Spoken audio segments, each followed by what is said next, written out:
Plato once wrote of a mighty empire lost beneath the waves, a land of towering temples and unimaginable wealth, swallowed by the sea in a single day and night of misfortune.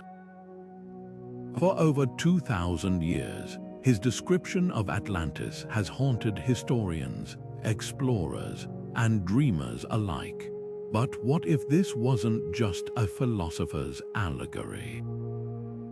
What if, beneath layers of myth and time, there's a kernel of truth waiting to be uncovered? Across cultures and centuries, whispers of vanished empires echo, from the sunken continent of Lemuria to the Pacific paradise of Mu. These legends persist not just as stories, but as tantalizing puzzles that challenge everything we think we know about our past. Think about it. Why do these tales endure? Is it simply the allure of mystery, or could they be fragments of real civilizations erased by catastrophe? Modern archaeology has uncovered cities once thought to be myth: Troy, Pompeii, the Hanging Gardens of Babylon. So why not Atlantis? Why not Lemuria? The deeper we dig, the more we realize how much of human history remains hidden beneath dust and legend. These stories aren't just fantasies, they're cultural time capsules carrying warnings, wisdom, and perhaps even the blueprints of societies long forgotten. That's where our journey begins. Today, we're setting sail into the unknown, piecing together clues from ancient texts, geological anomalies, and cutting-edge science. We'll examine the evidence, both compelling and controversial, that keeps these legends alive. Could volcanic eruptions have obliterated an advanced civilization? Did rising sea levels swallow entire continents? Or are these stories metaphors for something even more profound? The answers might surprise you. So grab your explorer's hat. We're about to unravel the truth behind some of history's most enduring mysteries, and along the way, we might just redefine what we thought was possible. There's something irresistible about the idea of a civilization vanishing without a trace, like a puzzle missing its final pieces. Maybe it's the thrill of the hunt, the possibility that somewhere out there, beneath jungle vines or ocean depths, lies proof of a world we've only dreamed of. Or perhaps it's something deeper, woven into our collective psyche. From childhood, we're drawn to stories of hidden treasures and secret kingdoms, and that fascination never really fades. Think of how often Atlantis resurfaces, not just in ancient texts, but in blockbuster films, best-selling novels, even conspiracy theories. It's more than just a myth, it's a mirror reflecting our own fears and desires. What if these legends reveal our subconscious dread of collapse? Every society wonders, could this happen to us? The fall of Rome, the abandonment of Angkor Wat. History shows even the mightiest empires aren't invincible. Lost civilizations become cautionary tales, reminding us of fragility. But there's also hope in these stories. The idea that advanced knowledge might still exist, waiting to be rediscovered, taps into our longing for wisdom greater than our own. Consider the endless quest for Atlantis' supposed technology or Lemuria's spiritual secrets. We're not just searching for ruins, we're searching for meaning. And then there's the sheer romance of the unknown. A sunken city isn't just rubble, it's a stage for imagination. Writers and artists have spun countless versions of these tales because they're blank canvases, letting us explore what if on an epic scale. But what if one of these legends isn't fiction at all? What if the fog of time has simply obscured a real empire, its story distorted but not erased? That's the tantalizing question we'll tackle next as we turn to one of history's most debated mysteries, a place where myth and reality blur so completely. Even scholars can't agree where truth ends and legend begins. Plato's account of Atlantis in his dialogues, Timaeus and Critias, is where all modern fascination begins. He describes an island empire beyond the Pillars of Hercules, a paradise of concentric rings, gleaming temples, and a people so advanced they tamed nature itself. But their pride became their downfall. In a single cataclysmic day and night, earthquakes and floods dragged Atlantis beneath the sea, leaving only whispers of its existence. Now here's the puzzle. Was Plato crafting a moral fable, or recording a truth passed down through generations? His writing drips with eerie specificity, dimensions of the city, rituals of its kings, even the god Poseidon's role in its founding. These details feel less like allegory and more like fragments of a lost chronicle. Scholars remain fiercely divided. Some argue Atlantis was pure fiction, a cautionary tale about the dangers of imperial overreach, mirroring Athens' own struggles. Others point to real-world parallels. Take the Minoans, a Bronze Age civilization on Crete with sprawling palaces and intricate plumbing, a society that vanished after the volcanic eruption of Thera around 1600 BC. Could their fate have inspired Plato's tale? Or consider the Richat structure in Mauritania, a natural ringed formation so uncannily similar to Plato's description that it sparked modern expeditions. Then there's the wilder fringe claims linking Atlantis to Antarctica or the Bahamas, fueled by sonar anomalies and dubious artifacts. Yet the most compelling clue might lie in Plato's own words. He insists the story came from Egyptian priests who warned that great civilizations rise and fall in cycles. If true, Atlantis wouldn't be unique, just one of many lost to time. This idea haunts us because it suggests our own cities could one day become myths. Perhaps that's why the search endures, from academic conferences to satellite imagery. We're not just hunting ruins, we're confronting the fragility of human achievement. And speaking of fragility, there's another empire whose legend stings with familiarity, a place of gold and gods, swallowed not by the sea but by jungle. Its name alone ignites the imagination, and its disappearance is every bit as enigmatic as Atlantis, but that's a tale for another moment. While Atlantis dominates the Western imagination, the Pacific has its own legendary lost continent, Lemuria, a phantom land that began as science before slipping into myth. The story starts not with ancient texts, but with 19th century naturalists puzzled by a curious fact: lemur fossils found in both Madagascar and India, separated by thousands of miles of ocean. To explain this, British zoologist Philip Sclater proposed a land bridge, a sunken continent he named Lemuria, after the primates it supposedly connected. At the time, the theory made sense. Geologists hadn't yet discovered plate tectonics, and land bridges were a common explanation for odd species distributions. But then something unexpected happened. Lemuria escaped the lab and leapt into the realm of mysticism.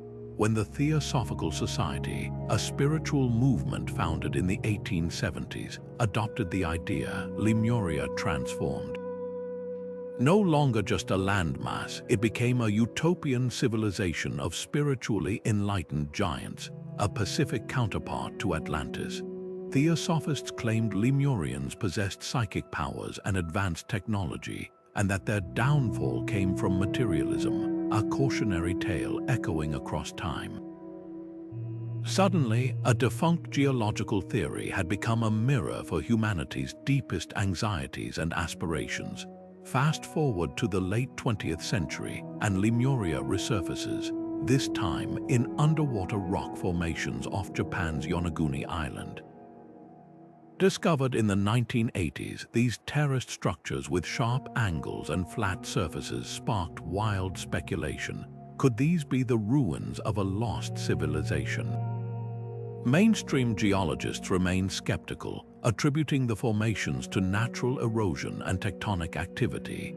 Yet the allure persists. Why? Because Lemuria, like Atlantis, It taps into our love of mystery, the idea that the past holds secrets grander than our textbooks admit.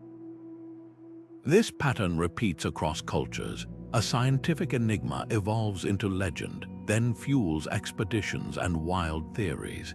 It's not just about sunken continents, it's about the human need to fill gaps in history with stories that feel truer than facts. And nowhere does this play out more dramatically than with the next legend on our journey, one that doesn't just imagine lost empires, but claims they were built with otherworldly help. A tale where ancient gods might not have been gods at all, but visitors from the stars. While Atlantis and Lemuria capture imaginations with their watery graves, another lost empire supposedly met its end in fire and tremors. Mu, the Pacific paradise said to have been home to a civilization so advanced, its influence stretched across the globe. The story of Mu begins not in ancient ruins, but in the notebooks of a British-born adventurer named James Churchward. In the early 20th century, he claimed to have discovered crumbling tablets in India, inscribed with a forgotten script he called Nakal.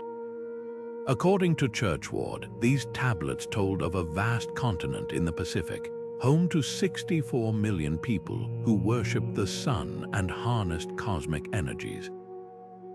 Then, around 12,000 years ago, catastrophic earthquakes shattered Mu, sending it beneath the waves in a single night. Churchward's tale reads like an epic temples lined with gold, flying machines, even a shared global language spoken by Mu's far-flung colonies. He argued that symbols from Egypt to Easter Island were fragments of this lost mother culture, but here's where things get murky. No other scholar has ever seen the Nakal tablets. The script Churchward described resembles no known writing system, and mainstream archaeologists dismiss his work as pure fantasy. Yet Mu endures not as science but as a symbol. For believers, it's proof that history's official record is incomplete, that pockets of truth survive in the cracks of accepted knowledge. What makes Mu so compelling isn't just its grandeur, but its echoes in other legends. Churchward insisted Mu's survivors seeded civilizations from the Maya to the Greeks, an idea that mirrors Atlantis's alleged influence. Both myths speak to a deep human desire to connect the dots of our scattered past, to believe that pyramids on opposite continents weren't coincidence, but the work of a single guiding hand. Modern geologists confirm no continent existed in Mu's proposed location, yet the legend persists. Why? Because it fills a void. When faced with the inexplicable, like the moai of Easter Island or the precision of ancient megaliths, it's tempting to imagine a master blueprint lost to time. Mu's legacy isn't in stone, but in speculation. It lives on in New Age circles, where it's cited as proof of ancient high-tech societies or extraterrestrial contact. And while science may scoff, Mu's allure lies in its unanswered questions. What if Churchward stumbled onto something real, even if he embellished it? What if the truth is stranger than the fiction? That tantalizing "what if" leads us to another empire, one whose name alone conjures visions of gold and gods, a place so legendary. Its very existence straddles the line between history and myth. Far to the north, beyond the reach of winter's icy breath, the ancient Greeks spoke of a land untouched by sorrow or strife, Hyperborea. This mythical realm, said to lie beyond the north wind, was described as a paradise of eternal sunshine, where golden-robed priests worshipped Apollo and giants lived in harmony with nature. The poet Pindar wrote of Hyperboreans as a race untouched by age or disease, their lives filled with music and feasting, a vision so vivid it feels less like fantasy and more like a half-remembered homeland. But was Hyperborea merely poetic symbolism, or could it be a distorted echo of something real? The mystery deepens when we trace Hyperborea's strange afterlife in modern history. In the 1930s, Nazi occultists became obsessed with the idea that Hyperborea was the ancestral cradle of the Aryan race, sending expeditions to the Arctic in search of lost relics. Even today, esoteric movements claim Hyperborea wasn't just a myth, but a pre-glacial civilization whose survivors spread advanced knowledge across the world. These theories may sound outlandish, but they tap into a tantalizing scientific possibility. The Arctic wasn't always frozen. Core samples reveal that 55 million years ago, the North Pole was a subtropical forest. Could ancient myths preserve a folk memory of this lost world? Archaeology offers another clue. Around 10,000 years ago, as glaciers retreated, prehistoric humans might have migrated along now submerged coastlines, their routes lost to rising seas. Could Hyperborea's land of the midnight sun describe a real refuge during the Ice Age? The Sami people of Scandinavia, for instance, have oral traditions of a prosperous northern homeland, while Siberian shamans speak of a sacred polar mountain parallels that hint at shared ancestral stories. The truth may lie somewhere between geology and legend, not a literal paradise, but a cultural memory of early human resilience in a changing world. Yet Hyperborea's greatest legacy isn't in disputed maps or fringe theories, it's in the enduring human longing for a golden age. From Shangri-La to El Dorado, we keep recreating this archetype of a perfect society, hidden just beyond our reach. And that brings us to a civilization whose ruins need no embellishment to inspire awe, a place where myth and history collide so spectacularly. Its very stones seem to whisper secrets. Deep in the jungles of Central America, the ruins of Tikal and Palenque stand as silent witnesses to one of history's most perplexing vanishings. At their height, the Maya built towering temples, perfected a calendar more accurate than Europe's, and mapped the stars with astonishing precision. Then, around the 9th century, their great cities emptied not from conquest but abandonment. Streets once bustling with scholars and merchants were reclaimed by vines, leaving later explorers to wonder, how could a civilization so advanced simply walk away from its achievements? Theories abound, each as compelling as it is contentious. Some point to sediment cores from lake beds, revealing a catastrophic drought lasting decades, a slow-motion disaster that would have withered crops and shattered the Mayas' delicate water management systems. Others cite glyphs describing Star Wars, brutal conflicts between city-states that spiraled into societal collapse. But perhaps the most haunting clue lies in the ruins themselves. At Capon, archaeologists found monuments half-carved, as if the artisans dropped their tools mid-stroke. It's a snapshot of disintegration, a civilization unraveling not with a bang, but a whisper. Yet the Maya never truly disappeared. Their descendants still live across the region, keeping traditions alive, a fact often overshadowed by sensational myths. Take the 2012 Doomsday Prophecy, a misinterpretation of the Maya calendar's cyclical nature that sparked global frenzy. This modern myth-making reveals less about the Maya and more about our own obsession with apocalyptic endings. We'd rather imagine cosmic doom than confront the quieter truth. Civilizations often fade from self-inflicted wounds, not celestial timers. What makes the Maya story resonate isn't just their downfall, but their resilience. They adapted, migrated, and preserved knowledge even as their cities fell. And that resilience mirrors another empire, one so long dismissed as legend that its rediscovery rewrote history books. For centuries, Troy was thought to be pure Homeric fantasy until a determined amateur with a shovel proved the world wrong. Buried beneath the dry earth of modern-day Pakistan and northwest India lies one of history's most tantalizing puzzles, the Indus Valley civilization.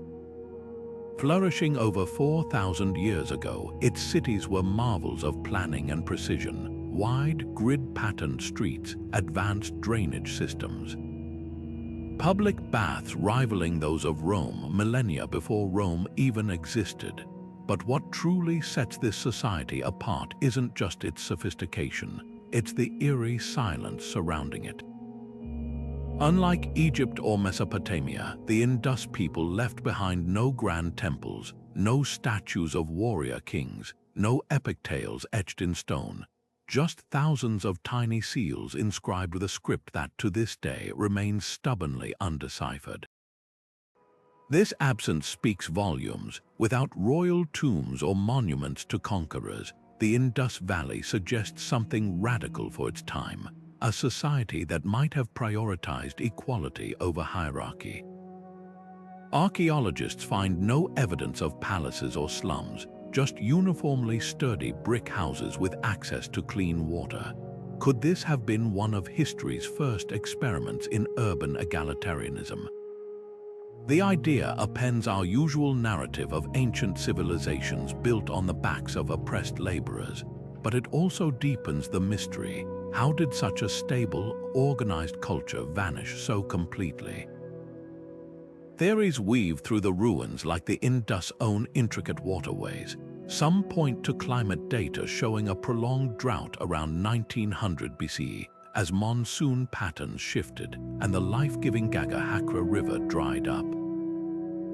Others cite evidence of violent upheaval skeletons scattered in streets, hinting at invasion by nomadic groups later called Aryans in Vedic texts. Then there's the haunting possibility of a slow unraveling as trade routes collapsed and cities emptied block by block. Unlike the Maya's abrupt abandonment, the Indus decline feels like a fading breath, a civilization slipping away before anyone thought to record why. Yet its very obscurity has birthed modern myths. New Age seekers claim the Indus people possessed psychic powers or extraterrestrial contact, their lost golden age, a blank canvas for fantasies.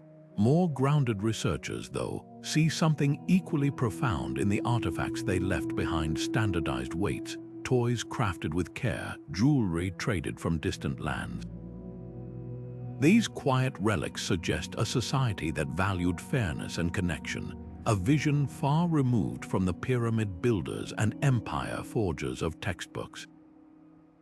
And speaking of empires, there's another vanished kingdom whose name alone conjures biblical grandeur, a place of towering walls and hanging gardens, where history and legend blur so completely, even its most famous queen might be half myth. But that's a tale woven with threads of gold, betrayal, and a city that dared the gods themselves. The story of Sodom and Gomorrah is one of the most explosive in history, literally. Buried beneath layers of biblical wrath and moral allegory, these twin cities have become shorthand for divine punishment. But what if their destruction wasn't supernatural at all? What if the fire and brimstone described in Genesis was a real, catastrophic event seared into cultural memory? Archaeologists have spent decades combing the shores of the Dead Sea for clues, and what they've uncovered is stranger than fiction. Take Tall El Hammam, a sprawling Bronze Age ruin in modern-day Jordan. Excavations there reveal a city that met a sudden, violent end around 3,600 years ago. Pottery shards melted into glass, buildings flattened in an instant. Even human bones showed signs of extreme, rapid heating, evidence so bizarre, researchers turned to astrophysicists for answers, their startling conclusion. A comet or meteor may have exploded overhead, unleashing a blast wave hotter than lava and leveling the city in seconds. Sound familiar? The parallels to the biblical account are chilling. Then the Lord rained down burning sulfur on Sodom and Gomorrah. Could this have been the origin of the legend? Yet geology offers another compelling angle. The Dead Sea Rift is one of Earth's most active seismic zones, and sediment cores show massive earthquakes rocked the region during the same period. Some scholars argue that quakes triggered underground petroleum explosions, creating a rain of fiery debris, perfect raw material for brimstone descriptions. Even the Dead Sea's infamous salt pillars, long romanticized as Lot's wife frozen in flight, could be natural formations shaped by erosion and salt deposition. What makes Sodom's story endure isn't just the science, but the way it straddles history and morality. Every culture has its tales of cities punished for their sins, from Atlantis to Pompeii. These narratives serve as cautionary tales, warning against hubris and excess, but they also reflect a deeper truth. Civilizations really do collapse, often from environmental pressures they fail to heed. The lesson of Sodom might not be about divine judgment, but about the fragility of human societies when nature flexes its might. And speaking of excess, no empire embodies the link between decadence and downfall quite like Rome. But long before its marble halls crumbled, another society turned indulgence into an art form, a kingdom where wine flowed like water, gold adorned every wall, and a single feast could last for days. Its name became synonymous with opulence, and its demise was just as spectacular as its rise. Babylon's name alone conjures two starkly different images, one of golden ziggurats and scholars transcribing Hammurabi's laws into clay, the other a den of decadence where towers scraped the heavens and kings feasted on stolen glory. This duality makes Babylon unique among ancient cities, a place where history and myth collide so fiercely, even archaeologists struggle to separate fact from fable. Take the Hanging Gardens, hailed as one of the 7 wonders of the ancient world. Greek historians like Strabo described terraced marvels dripping with exotic plants, a gift from King Nebuchadnezzar to his homesick Median queen. Yet dig through Babylon's ruins today, and no physical trace of the gardens emerges. Were they purely poetic invention, or is their absence proof of how much still lies buried beneath Iraq's shifting sands? The city's mythic reputation as a den of sin stems largely from biblical and Greek storytelling. The Book of Genesis paints Babel as humanity's first rebellion, a tower built in defiance of the gods, punished with the confusion of languages. Centuries later, the Book of Revelation would reimagine Babylon as the mother of harlots, a stand-in for Roman excess. Greek writers piled on, with Herodotus exaggerating the city's size tenfold and claiming its walls were studded with solid gold. These weren't neutral descriptions, they were moral judgments, framing Babylon as a cautionary tale about pride and corruption. But modern excavations reveal a far richer reality. Cuneiform tablets detail Hammurabi's legal innovations, not just an eye for an eye, but laws protecting widows, regulating wages, even mandating building codes to prevent shoddy construction. The Ishtar Gate, reconstructed from glazed bricks, shows an artistic sophistication that rivals Egypt's finest work. Even the famed Whore of Babylon trope unravels under scrutiny. Temple priestesses like the Nadatu women were literate property owners, not the depraved figures of later legend. So why does Babylon's dark myth persist? Perhaps because empires need villains as much as heroes. Just as Atlantis warns of environmental hubris, Babylon became shorthand for cultural arrogance, a mirror held up to every society that confuses might with right. Its towers may have crumbled, but its legacy lingers in our collective imagination, a reminder that no civilization is immune to the stories others tell about it. And stories have a way of outlasting stone. Far to the south, another empire's ruins whisper a different tale, one not of moral failure, but of a kingdom swallowed whole by the desert. Where Babylon's end was dramatic and documented, this civilization's disappearance was so complete, its very name was forgotten for centuries. Hidden among the jagged cliffs of southern Jordan, Petra's rose-red facades glow like embers at sunrise, a sight so breathtaking, It's hard to believe this was once a bustling metropolis, not just a tomb-laden tourist attraction.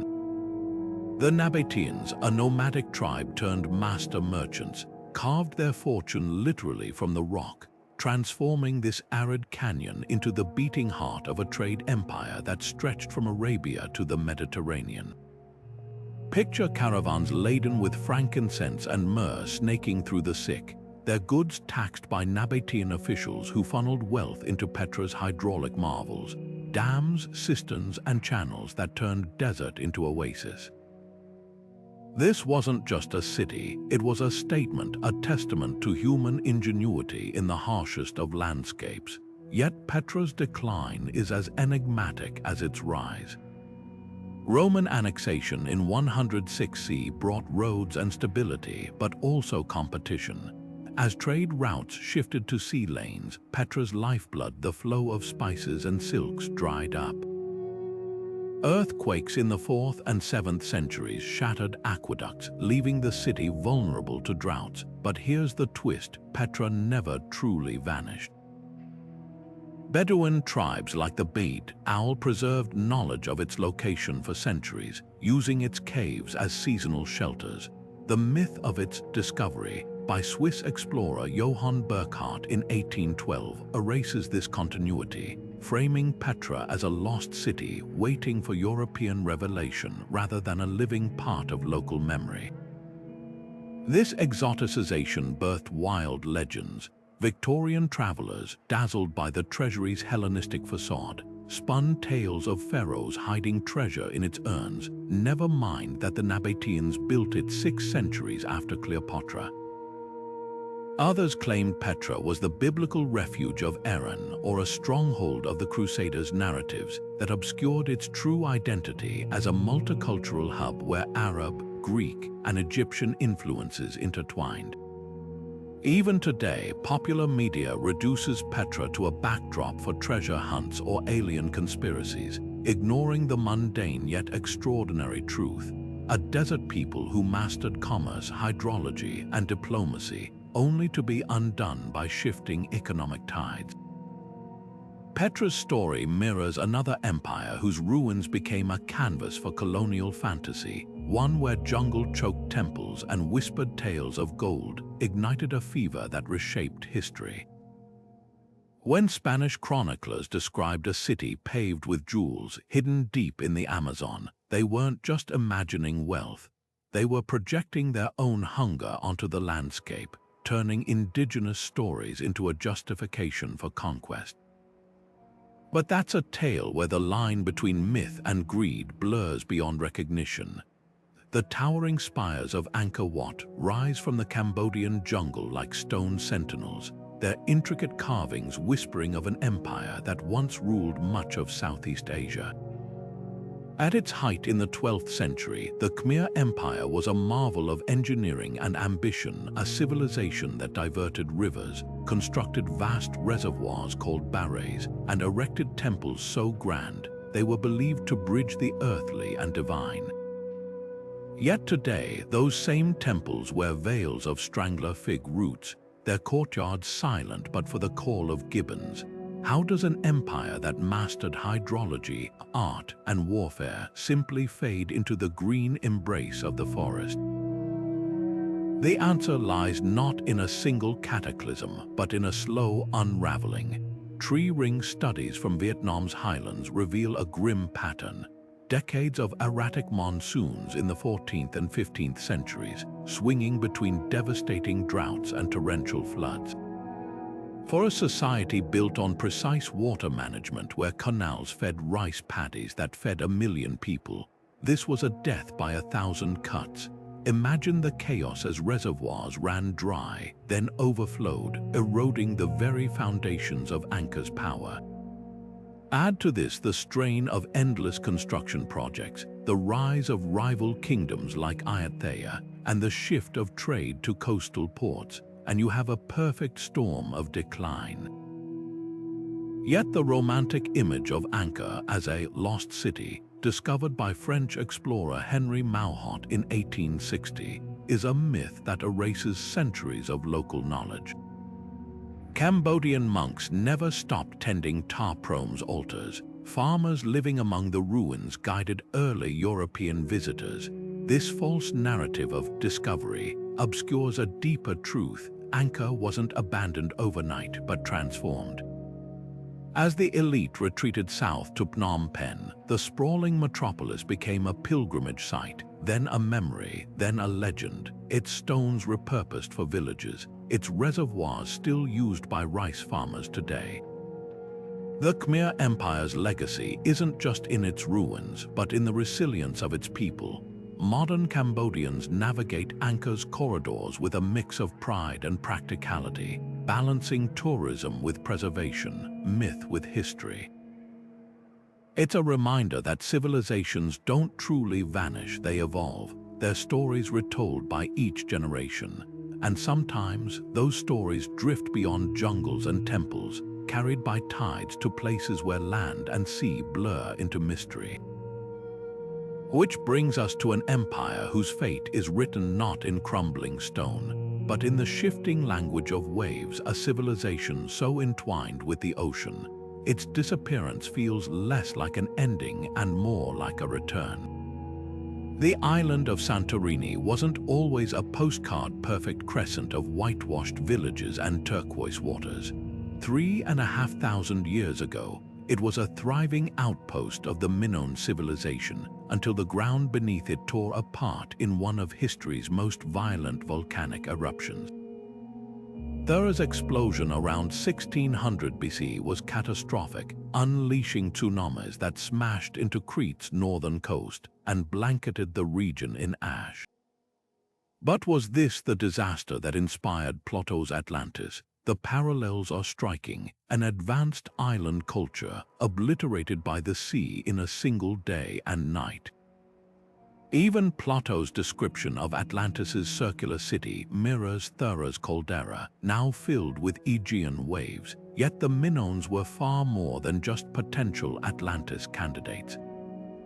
Their frescoes, vibrant scenes of leaping dolphins, saffron-gathering priestesses, and bull-leaping athletes paint a picture of a society obsessed with beauty and ritual, not war. Unlike their contemporaries in Mesopotamia or Egypt, Minoan palaces lack fortifications. Their Linear B tablets, once deciphered, revealed inventories of olive oil and textiles, not conquests. This was a civilization that traded saffron for Egyptian gold, built multi-story homes with flush toilets, and possibly worshipped a mother goddess, a stark contrast to the militaristic empires surrounding them.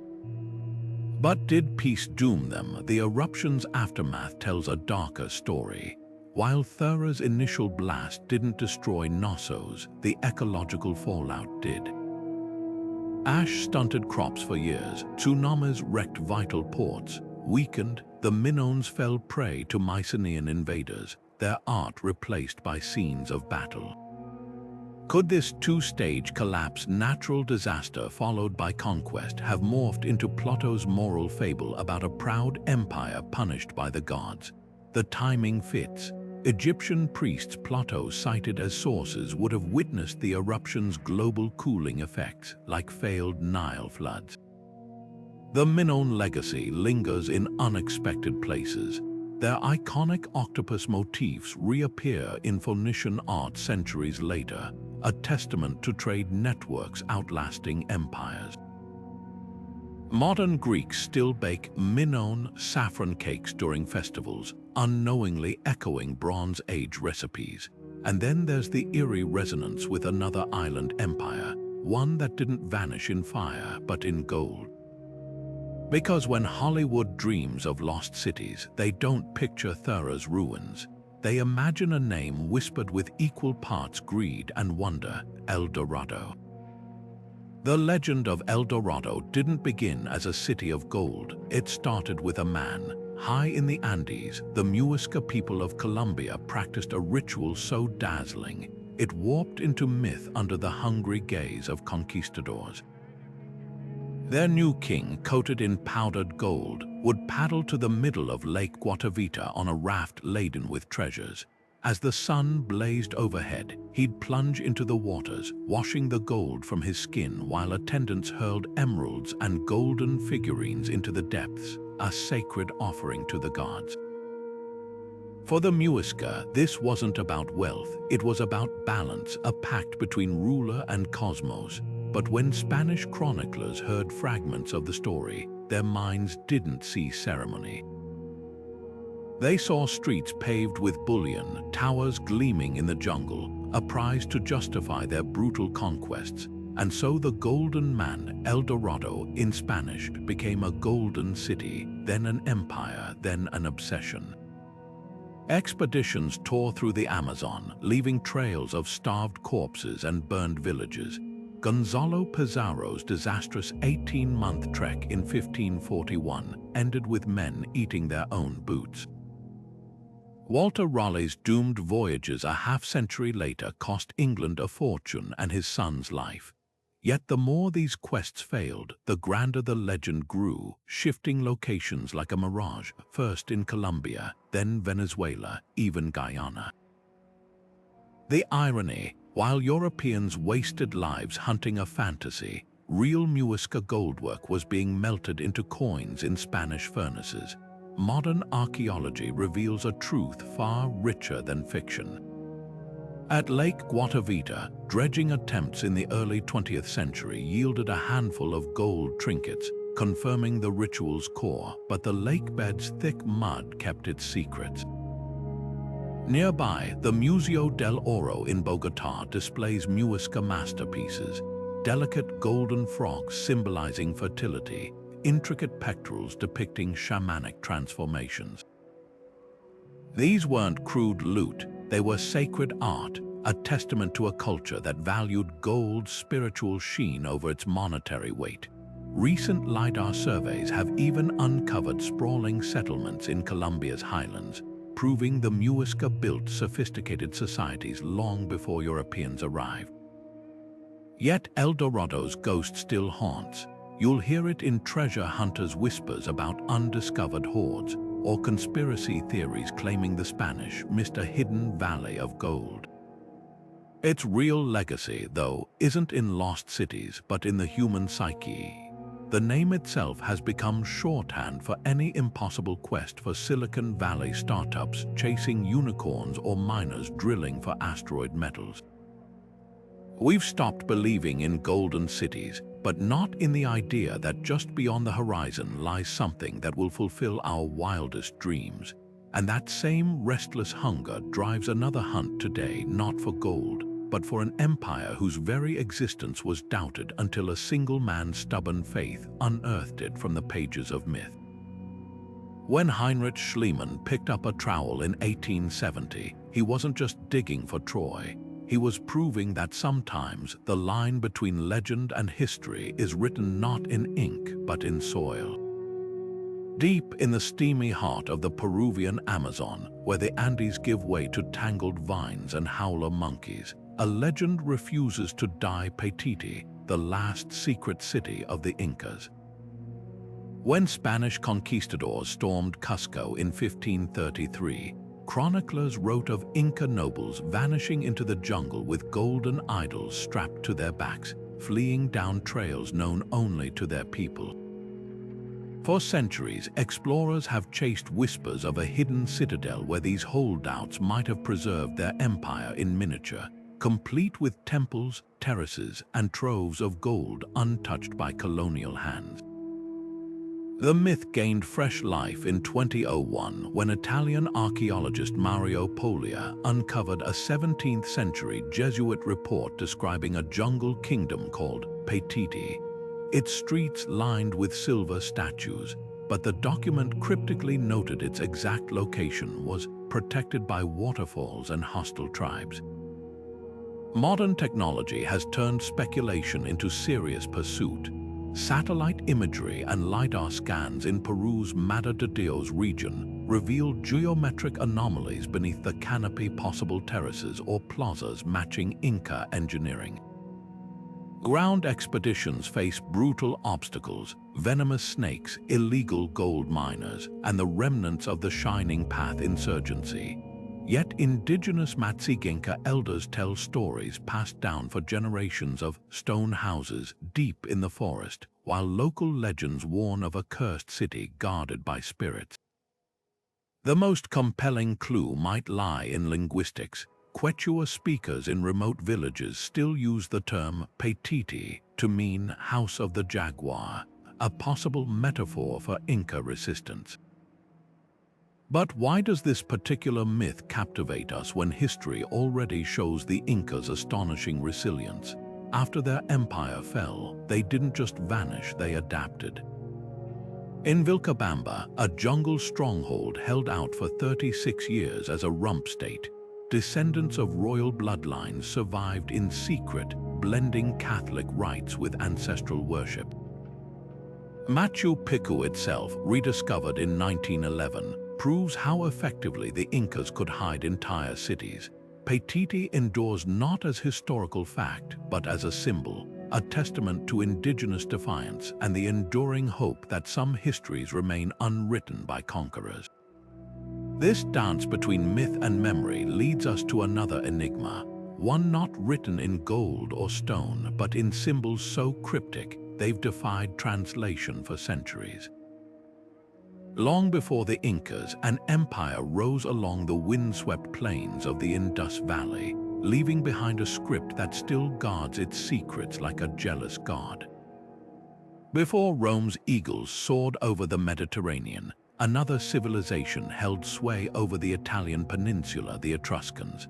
Masters of metalwork, architects of sprawling necropolises, and traders who rivaled the Greeks, they were the cultural engine that shaped early Rome. Yet their origins remain one of history's stubborn puzzles. Ancient historians like Herodotus claimed they migrated from Lydia in modern Turkey, while Dionysius of Halicarnassus insisted they were indigenous. Modern DNA studies only deepen the mystery, revealing genetic links to both Anatolia and local Italic tribes. What's clear is that by the 8th century BCE, the Etruscans weren't just present in Italy. They dominated it, their influence stretching from the Alps to Campania. Walk through the tombs of Tarquinia or Cerveteri, and you'll glimpse a society obsessed with life's pleasures.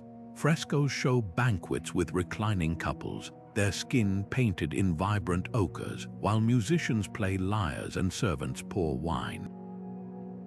Unlike the austere Romans who followed, the Etruscans celebrated equality between sexes. Women dined alongside men, retained their own names, and even owned property.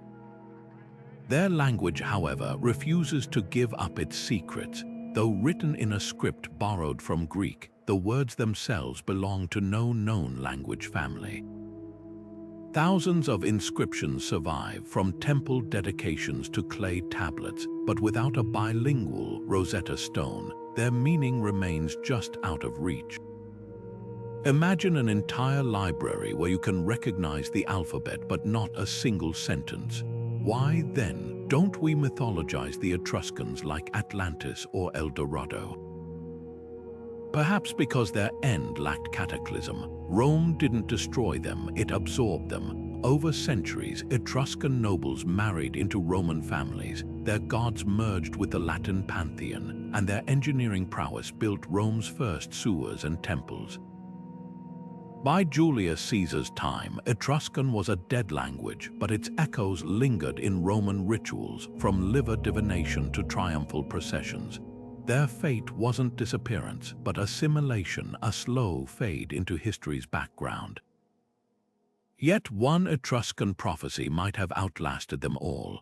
Legend claims a seer warned Rome's last king, the Etruscan Tarquin the Proud, that his reign would end when a foreign woman brought ruin. He scoffed until his son's rape of Lucretia, a Roman noblewoman, sparked the revolt that birthed the Republic. Centuries later, another empire would heed similar omens too late as barbarian tides breached its borders. But that's a tale written not in untranslated scripts, but in the splintered shields of legions fighting to hold a world already lost. Long before skyscrapers pierced the Midwest sky, a different kind of monument rose along the Mississippi River. earthen pyramids so vast they dwarfed Egypt's Great Pyramid in volume.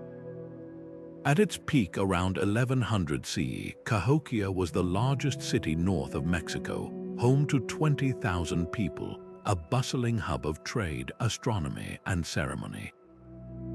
Picture a sprawling metropolis where priests climbed wooden staircases to temples perched atop 100-foot mounds, where games of ritual sport drew thousands, and copper workshops buzzed with artisans hammering sacred symbols. This wasn't some scattered village. It was a carefully planned urban center with plazas, neighborhoods, and a grand causeway linking it to distant settlements. Yet by 1400, Cahokia stood empty. The clues to its collapse lie in the soil itself. Tree ring data reveals a punishing drought in the 1300s, crippling the maize-based economy. But human choices amplified the crisis. Archaeologists find evidence of reckless deforestation. Thousands of trees felled to build palisades and expand mounds, destabilizing the fragile riverbank ecosystem. Then there's the grisly discovery of mass graves near Monk's Mound, suggesting periods of violence or upheaval. The most haunting theory, that Cahokia's elites, desperate to maintain control amid famine, escalated ritual sacrifices until the social contract shattered. What makes Cahokia's story so revolutionary isn't just its scale, but how it upends old stereotypes.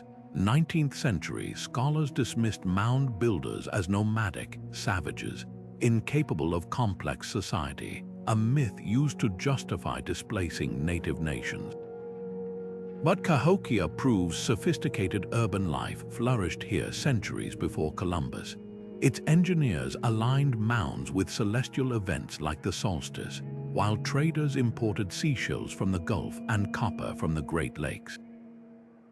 This was no isolated tribe. It was the heart of a continent-wide network, and like all vanished empires, Cahokia lives on in whispers. Local legends tell of a mound people swallowed by the earth, while early settlers spun racist tales of a lost white civilization. Even H.P. Lovecraft wove Cahokia's ruins into his cosmic horror, imagining elder gods lurking beneath the mounds. But the real mystery isn't supernatural. It's how a society so advanced could vanish so completely, leaving only grassy pyramids as silent sentinels to a forgotten golden age. That tension between grandeur and oblivion echoes in another empire's ruins, one so ancient, its very name became synonymous with forbidden knowledge. While Cahokia's mounds bask in sunlight, this civilization's legacy lurks in shadow, wrapped in whispers of cursed tablets and deities older than time. Beneath the crushing black of the Pacific, where no sunlight dares to venture, H.P. Lovecraft dreamed a city into being. Arlaye, a nightmare of non-Euclidean geometry, its slime-crusted spires housing an ancient god who waits dreaming. This fictional metropolis, first penned in 1926, shouldn't haunt real-world explorers, yet somehow it does. Sonar blips off Mexico's coast, odd rock formations near Yonaguni, even Google Earth anomalies have all sparked breathless claims. Could this be Arlaye? Never mind that Lovecraft himself described it as a corpse city built in measureless eons behind history. The irony is delicious. A place conjured from pure imagination now fuels expeditions as fervent as those hunting Atlantis. What makes Arlaye so compelling isn't just its tentacled tenant, but how perfectly it mirrors humanity's obsession with drowned worlds. Lovecraft tapped into something primal, the terror of the unknown lurking beneath familiar waters. His descriptions borrow from real maritime myths, Polynesian tales of submerged kingdoms, sailors' logs mentioning floating cities glimpsed in storm waves. Even the name Arlaye echoes Pacific Island dialects, a trick that blurs the line between fiction and folklore. Modern deep-sea discoveries only feed the fantasy. When robotic subs filmed bizarre hydrothermal vents spewing black smoke like eldritch chimneys, online forums lit up with Cthulhu memes, science, it seems, keeps accidentally mimicking horror. But here's the twist: fiction doesn't just inspire wild goose chases, it shapes how we interpret real finds. When divers spotted geometric rocks off Cuba in 2001, headlines screamed, "Atlantis found." Despite geologists insisting it was natural basalt, the same pattern repeats with the Baltic Sea anomaly, a strange sonar reading that had UFO hunters and Lovecraft fans collaborating on conspiracy theories. Our brains are wired to force mystery into familiar story molds, whether it's Plato's allegories or pulp magazine monsters. The real horror might be how eagerly we invite myths to colonize reality. Yet sometimes reality strikes back with truths stranger than any novelist could devise. In 1871, a self-taught archaeologist named Heinrich Schliemann arrived at a dusty hill in Turkey called Hisarlik, clutching a dog-eared copy of Homer's Iliad. Scholars laughed. Troy was just a poetic fantasy, they insisted, but Schliemann trusted the story enough to dig. His shovel struck gold-laden walls, proof that a city had burned exactly as Homer described. The discovery rewrote history, proving epic poems could preserve geological truth across millennia. Suddenly, every myth seemed possible. If Troy was real, why not Jason's Colchis or Odysseus's Ithaca? Schliemann's triumph didn't just unearth a city, it shattered the boundary between legend and ledger, reminding us that sometimes the most unbelievable tales are invoices from the past. And speaking of invoices, one civilization left behind not just gold or ruins, but thousands of clay tablets detailing everything from beer rations to divorce settlements. A bureaucratic paper trail that would make even Seth Thul, whose priests groan. But that's a story etched in cuneiform, not crumbling parchment. Göbekli Tepe shatters everything we thought we knew about the dawn of civilization. Nestled in the arid hills of southeastern Turkey, this 12,000-year-old complex isn't just old, it's impossibly ancient, predating Stonehenge by 6 millennia and Egypt's pyramids by 7. What makes it revolutionary isn't just its age, but what it implies. For centuries, scholars believed humans only built monumental structures after mastering agriculture, that farming surplus allowed leisure for grand projects. But Göbekli Tepe flips that script. Here, hunter-gatherers carved 20-ton limestone pillars into eerie animal shapes: lions, scorpions, vultures. Then arranged them in precise circles, all without metal tools or wheels. Why would nomadic people invest such labor? What compelled them to haul these stones for miles, then bury the entire site deliberately? Theories swirl like dust devils around these ruins. Some archaeologists argue it was a ritual center, a place where scattered tribes gathered for ceremonies under the gaze of totemic beasts. The sheer density of animal carvings suggests a spiritual focus, perhaps a site to appease the wild creatures these people depended on for survival. Others propose it was an astronomical observatory with pillars aligned to solstices or star patterns, a stone calendar marking time's passage. Then there's the wild card: could Göbekli Tepe have been a school? The intricate carvings might encode knowledge hunting techniques, migration routes, or even early proto-writing passed down through generations. But the most tantalizing question isn't just what Göbekli Tepe was, it's who built it. The craftsmanship is too refined, the vision too cohesive for a handful of hunter-gatherers. This hints at something radical, a lost social order far more complex than we imagined, where specialized artisans, planners, and leaders existed long before villages or kings. If such sophistication thrived 12 millennia ago, what older secrets might still lie buried? Every shovel of dirt turned at nearby sites like Karahan Tepe, another pre-agricultural marvel, hints that Göbekli Tepe isn't an anomaly, but a fragment of a much larger, unknown chapter. This is where technology becomes our time machine. Ground-penetrating radar has revealed at least 20 more circular structures hidden beneath the earth, waiting to be excavated.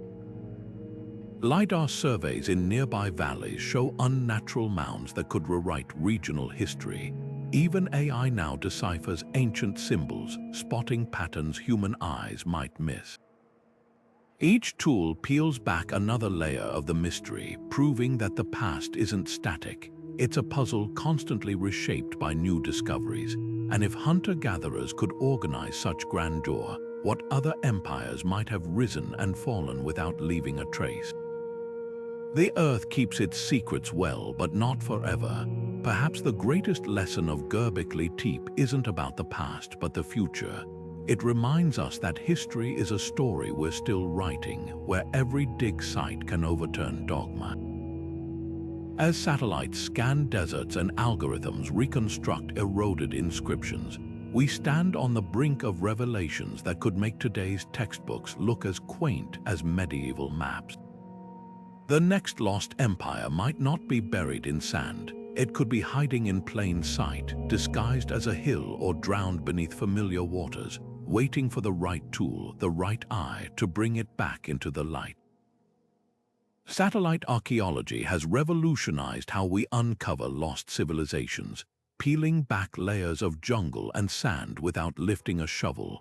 Take LiDAR, light detection and ranging, a technology that fires laser pulses from aircraft, mapping the ground beneath dense foliage with pinpoint accuracy. In 2012, this tool revealed Mahendraparvata, a sprawling 9th century Khmer city hidden beneath Cambodia's Phnom Kulen Mountains. The scans showed an urban grid of temples, roads, and reservoirs, all swallowed by centuries of unchecked growth. Suddenly, what appeared as wild rainforest became a meticulously planned metropolis, proving empires once thrived where we saw only wilderness.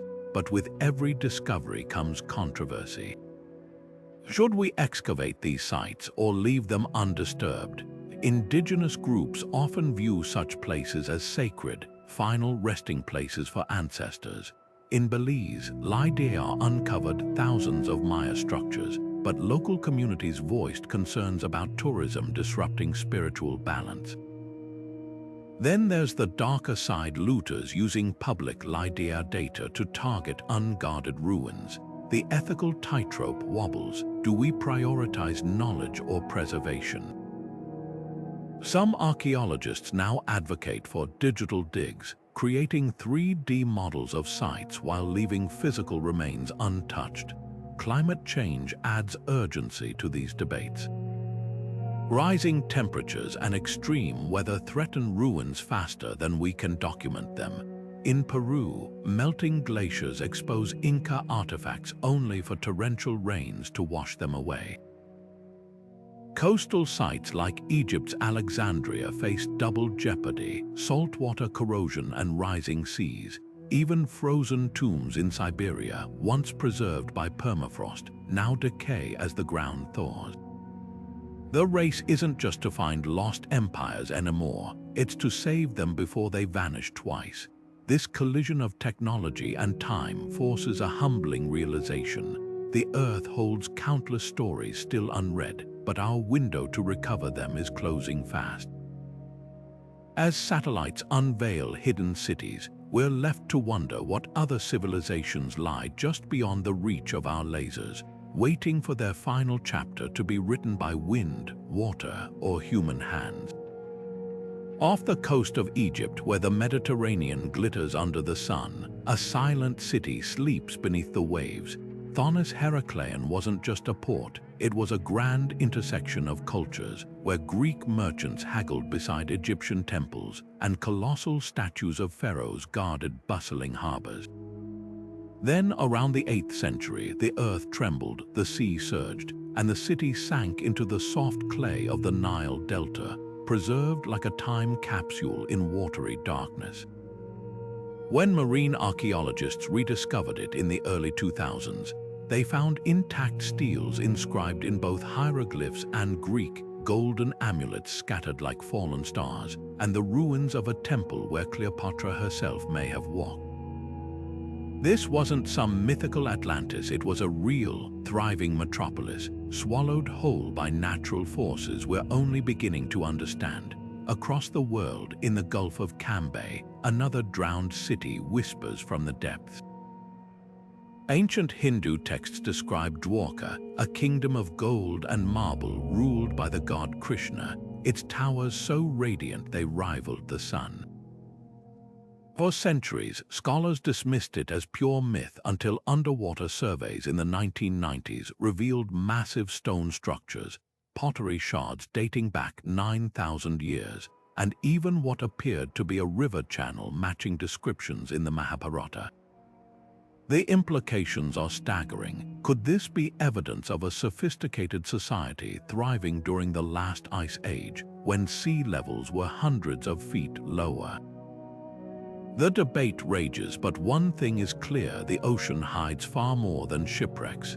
What binds Thonis Heraclean and Dwarka isn't just their watery graves, but the urgency they lend to modern climate fears. Scientists estimate global sea levels could rise over 2 meters by the end of this century, enough to submerge coastal cities from Miami to Mumbai. The parallels are unsettling. Like the inhabitants of these ancient ports, we're constructing glittering towers on shifting ground, trusting that the waves will never reach our doors. But history warns us, civilizations have drowned before. The difference is we're watching the tide rise in real time with satellites and sensors instead of oral legends. Yet there's a danger in how we frame these stories. It's tempting to romanticize drowned cities as tragic marvels, their ruins frozen in poetic decay. Social media feeds brim with clickbait, advanced ancient city found underwater. As if every sunken wall must belong to a utopia, this myth-making distorts reality. Thonis Heraclean wasn't destroyed in a day. It sank gradually, its people adapting as waters crept higher. Dwarka's ruins, if they are indeed the city of legend, likely fell to a combination of subsidence and monsoon shifts, not divine wrath. By turning these places into mystical lost kingdoms, we risk overlooking the mundane, crucial lessons they offer about resilience and adaptation. The truth is, most vanished empires didn't collapse in fire or flood, but through slow, grinding pressures eroded trade routes, failing crops, the weight of their own complexity. When we fixate on cataclysmic endings, we miss the quieter warnings. A crumbling seawall today might seem less dramatic than a city sinking in a storm, but both are chapters in the same story. The real mystery isn't how these places fell, it's why we keep building our futures on the same fragile shores, as if the past has nothing left to teach us. The allure of lost empires isn't just about wonder, it can twist into something darker. Take the Nazis' obsession with Hyperborea, a myth they weaponized to justify their racial ideology. Expeditions were sent to Tibet and the Arctic, not for scholarly curiosity, but to fabricate proof of a superior Aryan homeland. This wasn't harmless fantasy, it was myth masquerading as history, fueling atrocities under the guise of ancient glory. And the pattern repeats, from colonialists plundering El Dorado's imagined gold to dictators invoking Atlantis as propaganda. These legends become tools to manipulate, not enlighten. Tourism, too, walks a fine line between preservation and exploitation. Machu Picchu's stonework erodes under millions of footsteps, while Instagram travelers chip souvenirs from Petra's tombs.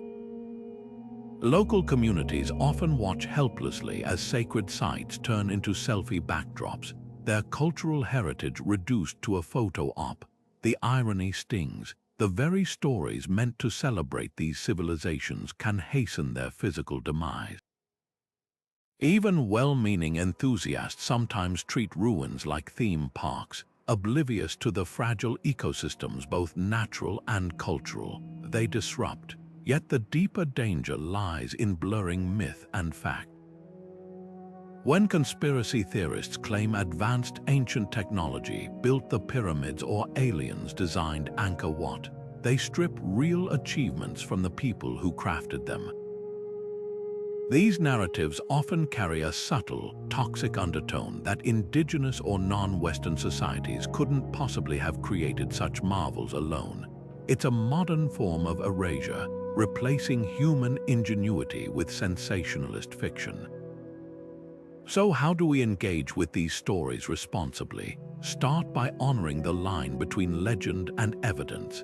Celebrate the Khmer engineers who diverted rivers without invoking lost super science. Admire Cahokia's astronomers without grafting alien theories onto their mounds. Support ethical tourism that funds local stewards, not distant conglomerates. And perhaps most crucially, listen to the descendants of these civilizations, the Maya guides correcting doomsday myths, the Andean elders guarding oral histories. Their voices, too often drowned out by flashy documentaries, hold the living thread between past and present, because in the end, these empires don't need embellishment to be extraordinary. Their true power lies not in fantasy, but in the tangible lessons they offer about resilience, creativity, and the delicate balance between ambition and hubris. The next time you hear a tale of a sunken city or a golden kingdom, ask yourself, is the mystery more thrilling than the truth? Sometimes reality, with all its complexities and contradictions, is the most captivating story of all. The ruins of vanished empires whisper warnings across the centuries, not just about the past, but about the fragile foundations of our own world. Take the Maya, whose intricate water systems couldn't withstand decades of drought, or the Indus Valley, where shifting monsoons turned fertile plains to dust. These weren't just bad luck, they were failures to adapt to the environment's slow, relentless signals.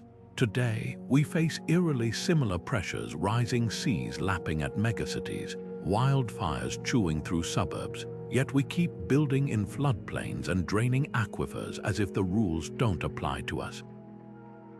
The lesson isn't that catastrophe is inevitable, but that resilience requires humility. Ancient societies didn't have satellite forecasts or climate models, yet some still thrived for millennia by working with nature's rhythms. Cahokia's engineers, for instance, aligned their mounds with celestial cycles, while the Nabateans carved Petra's water channels to harness fleeting desert rains. Their ingenuity wasn't about dominating the environment, but dancing with it, a wisdom we've misplaced in our age of concrete and steel. But collapse isn't just about ecology, it's about memory. Every lost civilization leaves behind stories, layers of myth that distort or preserve truth. The Greeks turned the Minoan's volcanic doom into Atlantis, while the Muisca's golden rituals became El Dorado's greedy fantasies. These tales endure because they're more than entertainment, they're cultural survival tools. When the Khmer Empire faded, Angkor's temples became pilgrimage sites, keeping knowledge alive even as power shifted. Today, we risk losing this connective thread. Digital archives can vanish with a server crash, and oral traditions are drowning in globalized noise.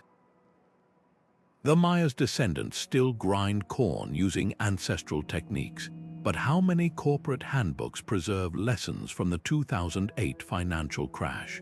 Vanished empires remind us, without deliberate stewardship, even the mightiest achievements dissolve into half-remembered legends.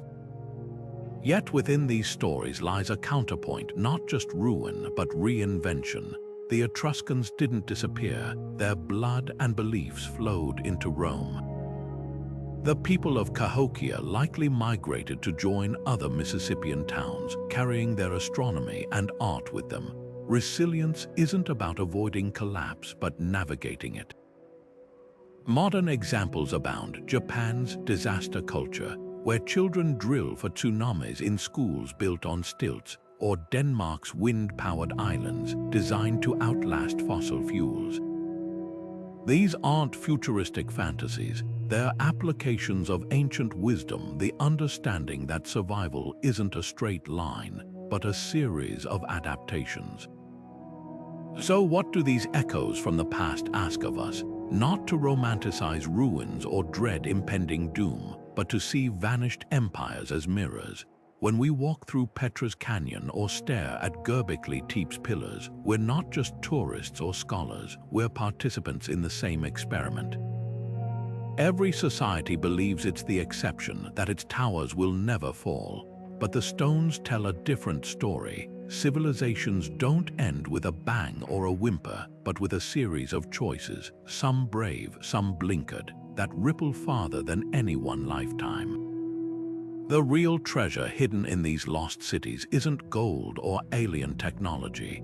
It's the blueprint for building something that lasts, not by defying nature or ignoring history, but by listening to both with the humility of students, not the arrogance of kings. And perhaps that's the ultimate revelation. These empires aren't just cautionary tales or archaeological puzzles, they're invitations to ask better questions, to plant trees whose shade we'll never sit under, to weave stories sturdy enough to outlive us.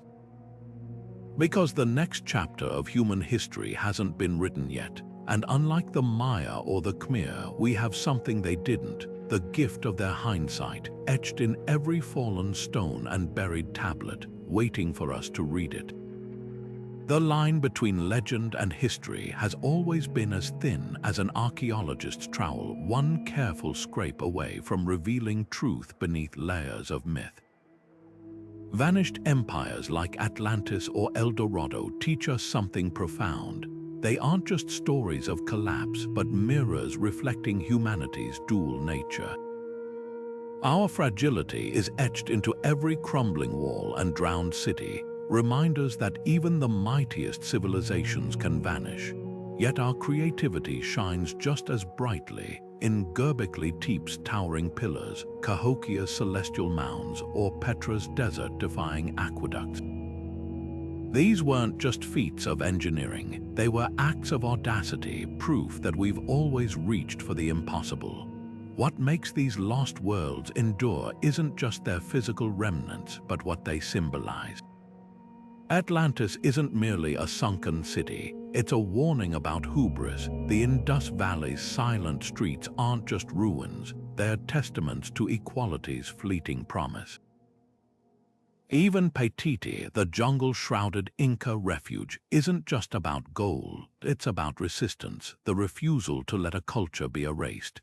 These stories resonate because they're more than history, they're metaphors for our own fears and aspirations. When we marvel at Angkor Wat's vines or puzzle over the Minoan's frescoes, we're not just studying the past, we're confronting timeless questions about resilience, adaptation, and the price of progress. But there's a responsibility that comes with this fascination. The past isn't a treasure hunt or a conspiracy to unravel, it's a fragile inheritance. Too often, expeditions to discover lost cities have trampled local knowledge or plundered sacred sites. Satellite imagery and LiDAR are revolutionary tools, but they shouldn't strip agency from the descendants of these civilizations. The real work isn't just uncovering ruins, it's listening to the communities who have safeguarded their stories for generations. As the old saying goes, the past is a foreign country visit, but don't pillage, explore but with respect, wonder but never assume myths are yours to claim. So what's your favorite empire myth? A sunken kingdom, a jungle fortress, or something even stranger? Drop it in the comments. I'd love to hear which legends capture your imagination. And if you're hungry for more deep dives into history's enigmas, hit subscribe. The Earth is still hiding countless stories, and together we'll keep unearthing them one careful layer at a time.